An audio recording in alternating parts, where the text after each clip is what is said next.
There's this kind of beat I get asked about a lot. I'm not sure there's a specific word for it. Maybe continuous 16th funk, but that doesn't sound very funky. But based on the number of questions people ask, this is definitely something a lot of drummers are interested in.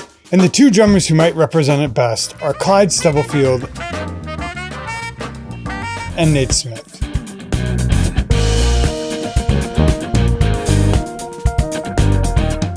But also Bernard Purdy, James Gadson, and Jeff Porcaro, and modern folks like Yusuf Days and Corey Fonville. Oh, and Anderson .Paak. Mike Clark, Benny Greb, Harvey Mason, Adam Deitch, Steve Jordan, let's not forget Stejo. Anyway, moving on. Wait, Lenny White, Billy Mart. And it's no wonder drummers are obsessed with these beats. Who doesn't want to sound like they're from a 1970s lounge? What? But it can feel daunting to tackle beats like these, especially if you're a beginner, because of the whole constant 16th thing, and the coordination involved. Anyway, my name is also Nate Smith. I like to call myself the evil Nate Smith, but some people call me...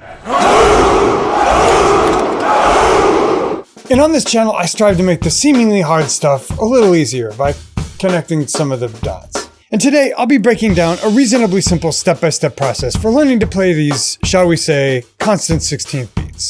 And if you want a free transcription of everything we talk about, just click the link below the player and tell me where to send it. Today on 80/20, 5 steps to play funk beats like Clyde and Nate. Stay tuned.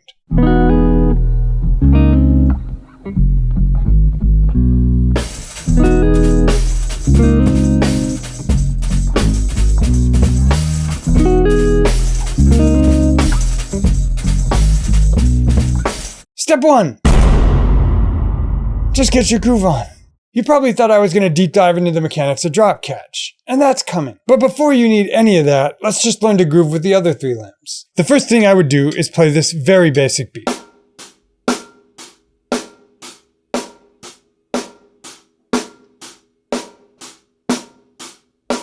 It may seem simple, but listen to Nate.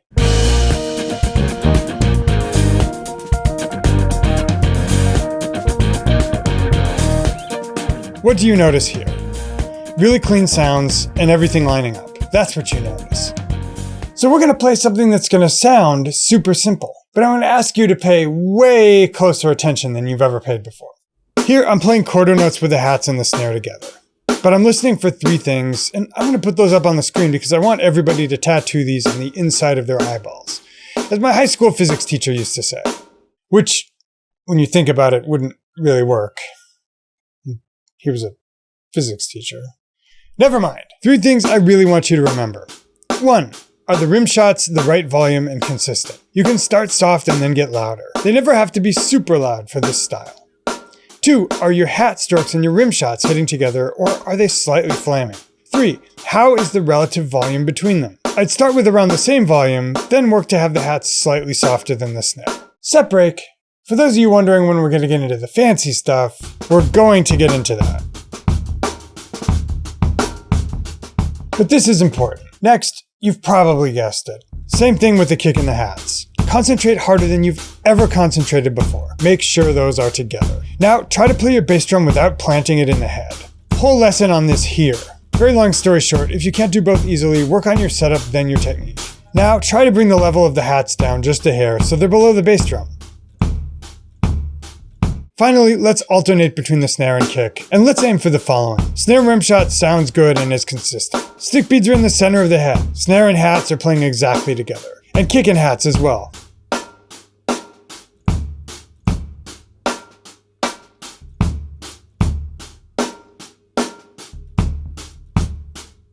Also, if you're thinking this is boring, just play it along to some neo soul or something.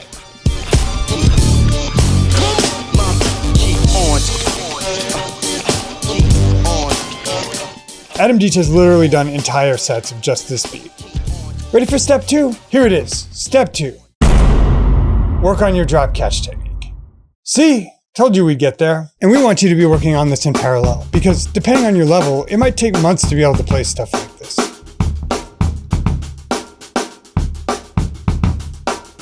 So that's why we start the technique a bit early, like planting a garden. Here's the basic technique.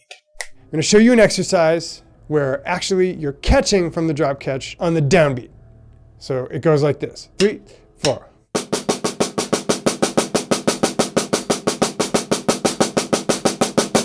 Let me outline for you where you're dropping it. 3, 4.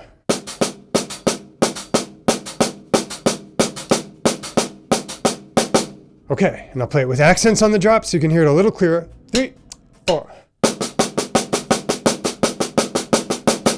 But eventually we want to get that to where it's even, so it sounds more like this. 3, 4.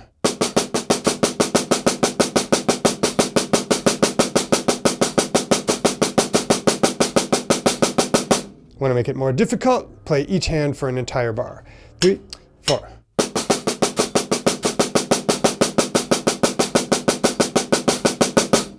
Next, we move it over to the hats and we reverse the drop catch so that the drop is now happening on the downbeats. So 3 E and a 4 E and a. And we put the kick drum on quarters. So 3 E and a 4 E and a.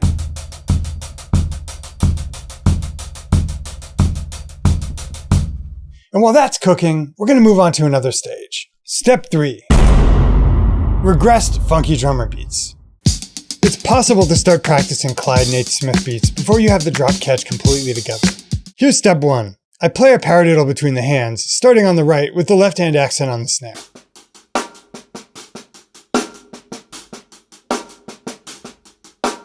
Now I remove the right hand.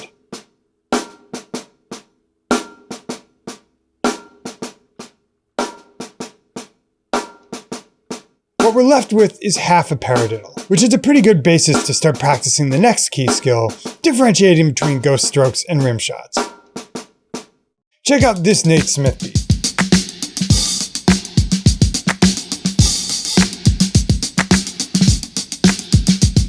Check out this Steve Jordan beat.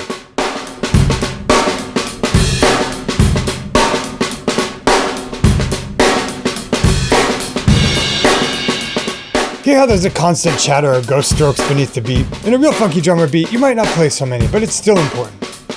I mean, Harvey Mays. You get the point. So, I'm going to add the right hand, just playing eights here.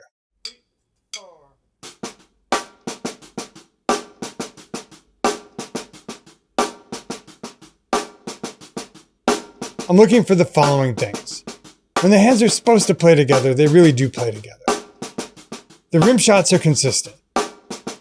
And the ghost strokes are all the same, much lower volume, all in the center of the drum. Later on, you can experiment with playing toward the edge for a thinner sound. But for now, let's get this together. Now, I add the bass drum on quarter notes.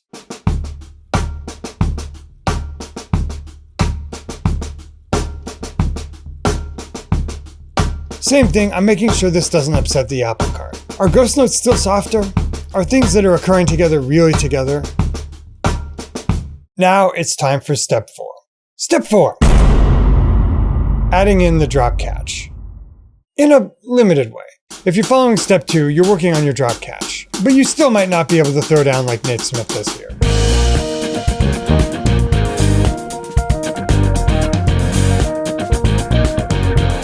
And that's fine. This stuff takes time. In the meantime, try this training wheels scenario. Instead of playing every 16th on the hats, just play Spangalang. That means the first 16th and the last 2 16ths of every beat.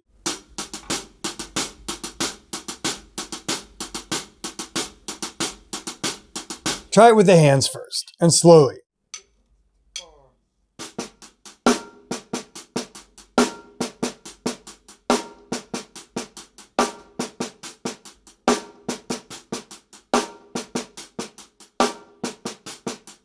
Make sure the rim shots are clean and consistent. The ghost strokes are all the same volume, all much quieter than the rim shots, and all in the center of the drum. And finally, that the hands are hitting cleanly together when they're supposed to. Just a reminder that if you want a free transcription of all this stuff, that's at the link below the player. Now it's time to add in the kick drum again. I'd first focus on just adding it on 1 and 3.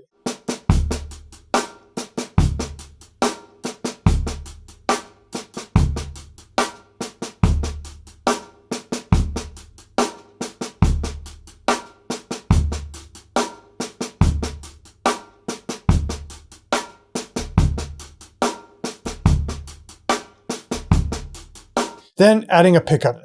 Of course, you can do some kind of crazy kick grid where you shift this over by a 16th every time.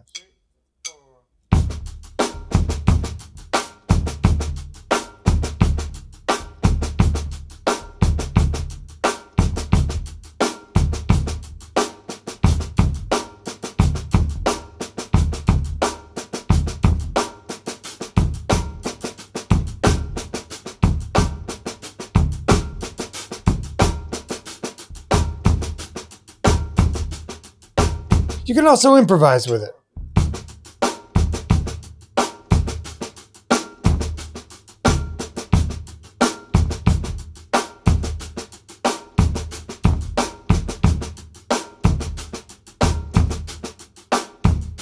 Word of caution though, keep this simple for the first few days, lest you otherwise fall back into old habits. The kick drum not quite in the right part of the beat, the hands flamming, or all that beautiful voicing we've been working on collapsing to everything being the same volume. You can feel pretty good about this stage. You're already playing stuff like Corey Fonville is here. And there's just one more stage remaining. Like this is the Tour de France or something. Anyway, stage 5. Add that drop catch back in, but cheat. Let's go back to the hands again. This time, the left hand or following hand is going to play that half a paradiddle. And we're going to add that drop catch in with the right hand or lead hand.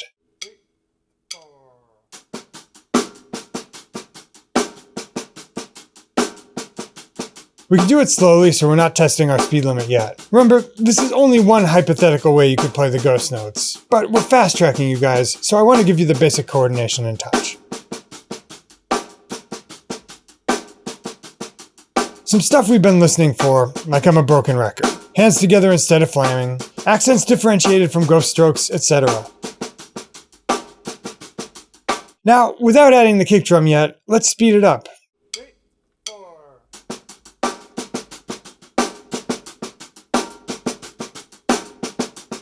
And I'm going to show you how to cheat.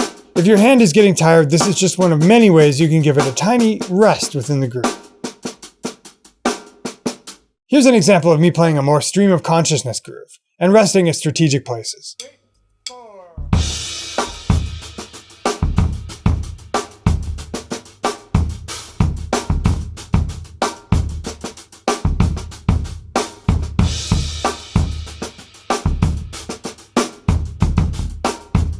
Finally, we add the kick drum in. 3, 4.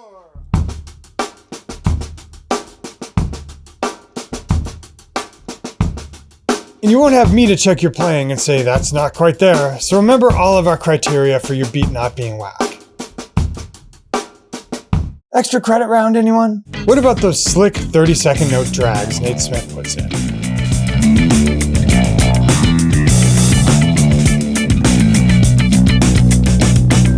Secret round 5.5. Drags. There are really two keys to nailing your funk drags. Making them a consistent 2 30-second notes right before the kick drum, and fitting them in between the hi-hat notes. And in real life, they're not always going to be that exact subdivision. But it's important to practice being precise. Because precision! Precision! I don't know, somebody said that once. But listen to Nate here.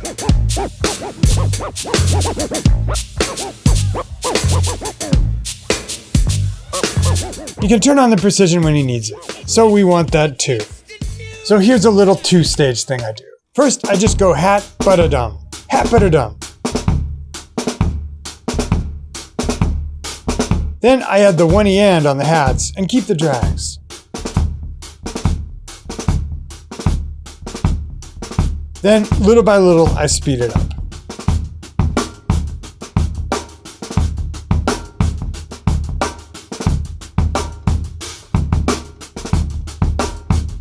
It's a beautiful thing.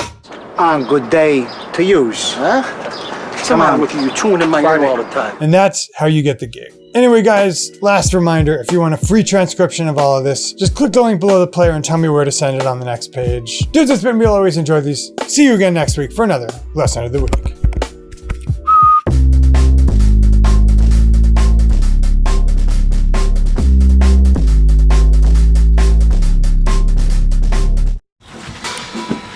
Did we catch it all in the overhead? Oh, fuck yeah, we did. All right. I think we beat the sunset. Just barely.